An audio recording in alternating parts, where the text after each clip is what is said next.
মানে সিদ্ধান্ত, নষ্টাত্মা নল্প মানে যারা নষ্ট বুদ্ধি সম্পন্ন, অল্প বুদ্ধি সম্পন্ন যে লোকেরা যে সিদ্ধান্ত নেয়, সয়ায় জগত হিতাহা মানে সয়ায় মানে এখানে ধ্বংস, জগৎ মানে জগৎকে তা ধ্বংস করে দেয়।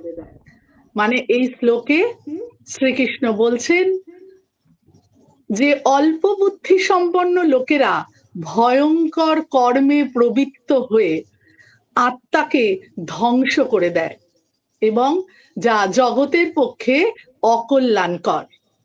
কারণ জগতের দুর্বুদ্ধি সম্পন্ন লোকেরা সত্য, ধর্ম এবং নৈতিকতার তাদের অভাব ঘটে।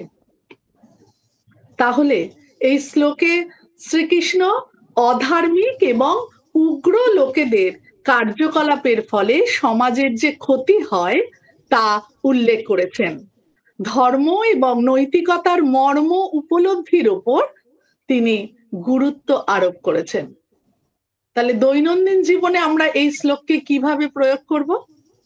এই শ্লোকে আমাদের উচিত সঠিক ও ইতিবাচক ভাবে এগিয়ে চলা এবং উগ্রতা ও হিংসাকে ত্যাগ করে সমাজের শান্তি ও সমৃদ্ধি বজায় রাখা। 10 নম্বর শ্লোকে বলছেন, কামমাশ্রিত্য দুষ্পুরন দম্ভ মানবদান্বিতা মোহাদ গৃহীত্বা সদ্গ্রাহন প্রবর্তন্তে শুচিব্রতাহা। এখানে বলেছেন, শ্রীকৃষ্ণ বলছেন সেই সমস্ত মোহগ্রস্ত মানে যে মোহাদ গৃহীত্বা সদ্গ্রাহন, সেই সমস্ত মোহগ্রস্ত মানুষের কর্মের কথা বলেছেন যাদের জীবনে দুশ্চিন্তার শেষ নেই, যাদের সর্বোচ্চ উদ্দেশ্য হলো ইন্দ্রিয় সুখভোগ। যে বলেছে কাম ও মাশ্রিত্য মানে কামের দ্বারাই তারা আশ্রয়, কামকে আশ্রয় করেই তারা বেঁচে রয়েছে। কাম ও মাশ্রিত্য দুষ্পুরন দম্ভ মানমদান্বিতা মহাদ গৃহীত্বা সদ্গ্রাহন প্রবর্তন্তে শুচিব্রতাহা। ইন্দ্রিয় সুখভোগ এবং তাদের উদ্দেশ্য হলো এটাই তাদের কাছে, ইন্দ্রিয় সুখভোগটাই তাদের কাছে জীবনের সব। সংসারে বিভিন্ন প্রকার চাহিদা এবং অসীম কামনায় তাদের জীবন অস্থির। জয় শ্রীকৃষ্ণ।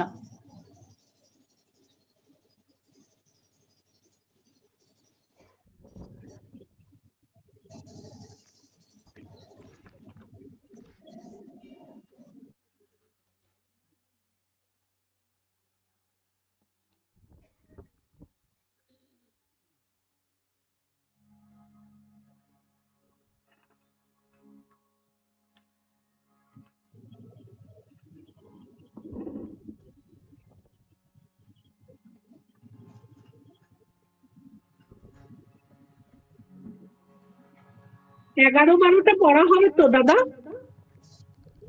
11 নম্বর আর 12 নম্বর শ্লোকটা বলেছিলেন না লক্ষ্মী স্যার পড়বেন?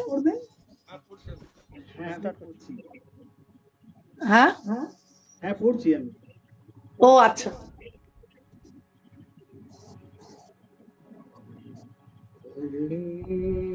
মাতা পিতা তুমেব বন্ধুশ্চ সখা ত্বমেব বিদ্যা দ্রবিণং ত্বমেব ত্বমেব সর্বং মম দেব ওম শ্রী পরমাত্মনে নমঃ।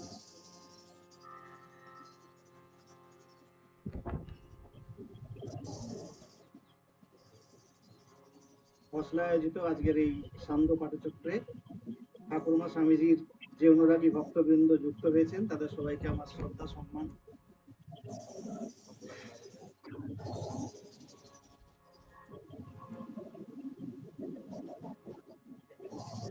আমরা ধারাবাহিকভাবে এই গীতার অনুধ্যান চালিয়ে যাচ্ছি। এখন আমরা এই ষোড়শ অধ্যায় মাঝামাঝি জায়গায় চলে এসেছি। এটি দৈবাসুর সম্পদ বিভাগ যোগ নামে আখ্যায়িত।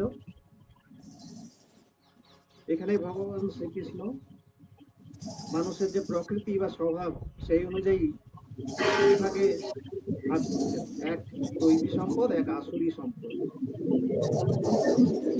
আমরা এর আগে চতুর্দশ অধ্যায়ে পড়েছি গুণত্রয় বিভাগ যোগ। সেখানে আমরা সত্য, রজ, তম তিনটি গুণ কিভাবে মানুষকে আবদ্ধ করে সেই সম্পর্কে জেনেছি এবং সেই গুণগুলির বৈশিষ্ট্যগুলিও আমরা জেনেছি। তো সেখানে আমরা জেনেছি যে তমগুণ মানুষকে আলস্য এবং নিদ্রা, কর্মহীনতায় আবদ্ধ করে। তারপরেই যে আছে রজগুণ, সেটি আমাদের কর্ম উদ্যোগে এবং সকাম কর্মে উদ্বুদ্ধ করে। আর তৃতীয় যেটি সপ্তগুণ, সেটি আমাদের আমি সুখী, আমি জ্ঞানী এইরকম একটা বোধেতে আবদ্ধ করে। তো আমরা এই তমগুণ আর রজগুণ এই দুটি কিন্তু খুব কাছাকাছি, আর সত্যগুণটা অনেকটা উপরে আছে। আমরা যদি তমগুণকে 1 ধরি তাহলে রজগুণ 10, আবার 10 গুণ সত্যগুণ যদি তার 10 গুণ হয় তাহলে 100, এরকম ভাবে ধরতে পারি। মানে রজ আর তমগুণ এই দুটো কাছাকাছি আছে। এই যে রাক্ষসী এবং আসুরি এই যে গুণগুলো বলা হচ্ছে, রাক্ষসী মানে তমগুণ সম্পন্ন মানুষদের এই স্বভাবটাকে রাক্ষসী গুণ বলা হচ্ছে, রাক্ষসী সম্পদ। রজগুণ সম্পন্নদের বলা হচ্ছে আসুরি সম্পন্ন। এই দুটোকে একসঙ্গে মিলিয়ে দিয়ে যেহেতু কাছাকাছি, সেই জন্য এই দুটিকেই রজগুণ সম্পন্ন এবং তমগুণ সম্পন্ন এই দুই প্রকারের প্রকৃতি সম্পন্ন মানুষদের এক বিভাগে ফেলে তাদের আসুরি সম্পদ সম্পন্ন বলে বলা হয়েছে, এবং সত্যগুণী গুণে যারা গুণী তাদেরকে দৈবী সম্পদ সম্পন্ন বলে অভিহিত করা হয়েছে। এইভাবে দুটি ভাগে ভাগ করা হয়েছে। এখন এদের যে লক্ষণগুলি সেগুলি আমরা এতক্ষণ ধরে জানলাম। আমাদের রূপা দিদি ভাই খুব সুন্দর করে দুটি ব্যাখ্যা করেছেন। আমি এবার এই 11, 12 এই দুটি শ্লোকের অর্থ বলার চেষ্টা করছি।